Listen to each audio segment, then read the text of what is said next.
Right ఇంకా breaking news చూస్తున్నాం. శ్రీ సత్యసాయి జిల్లాలో కేతిరెడ్డి వర్సెస్ సత్యకుమార్ పొలిటికల్ పోరు కాకరేపుతోంది. సవాళ్లు ప్రతి సవాళ్లతో రాజకీయం రంచుగా సాగుతోంది. సబ్ జైలు వద్ద జరిగిన ఉద్రిక్తతపై స్పందించిన కేతిరెడ్డి కూటమి నేతలపై తీవ్రస్థాయిలో మండిపడ్డారు. ప్రశాంతతకు పేరొందిన ధర్మవరంలో కూటమి నేతలు దౌర్జన్యాలు, దాడుల సంస్కృతికి బీజం వేస్తున్నారని ధ్వజమెత్తారు. 3 నెలల్లో మంత్రి సత్యకుమార్ అనుచరులు కూటమి పార్టీల నాయకుల దందాలు, దౌర్జన్యాలను త్వరలోనే బట్టబయలు చేస్తామని హెచ్చరించారు. తమ పార్టీ శ్రేణులను పరామర్శించేందుకు వెళ్తే కూటమి పార్టీల నాయకులు గూండాలతో సబ్ జైలు వద్ద వీరంగ సృష్టించారని ఆరోపించారు. మంత్రి సత్యకుమార్ అనుచరులు తన డ్రైవర్పై హత్యాయత్నానికి పాల్పడ్డారని ఆగ్రహం వ్యక్తం చేశారు.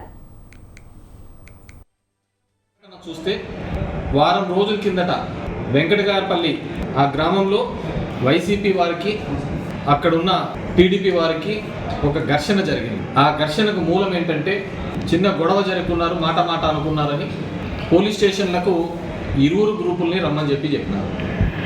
మా వాళ్ళందరూ కూడా పోలీస్ స్టేషన్కి వచ్చిన పిమ్మట పోలీస్ స్టేషన్లోకి వచ్చిన తర్వాత వాళ్ళ మీద బయట ఊరు వ్యక్తులు వచ్చి సుమారు 100 మంది ఈ విధంగా ఆయన మీద, మా డ్రైవర్ రామాంజీ మీద పడి హత్యా ప్రయత్నం చేయాలనే ఒక తపనతో చేసినప్పుడు, అతని మీద హత్యా ప్రయత్నం చేసినప్పుడు 100 మంది ఆయన బండి మీద వెహికల్ పెట్టినప్పుడు ముందరికి ఒక వ్యక్తి ఎక్కి దాన్ని బద్దలు కొట్టాలనే ప్రయత్నం చేస్తూ అతని మీదకి దాడికి ప్రయత్నించినప్పుడు అతను ఎటుపోగా పాలుపోక అతను ఏ విధంగా బతకాలి అనే ఉద్దేశంతో వెహికల్ని ముందుకు పోనించడం జరిగింది.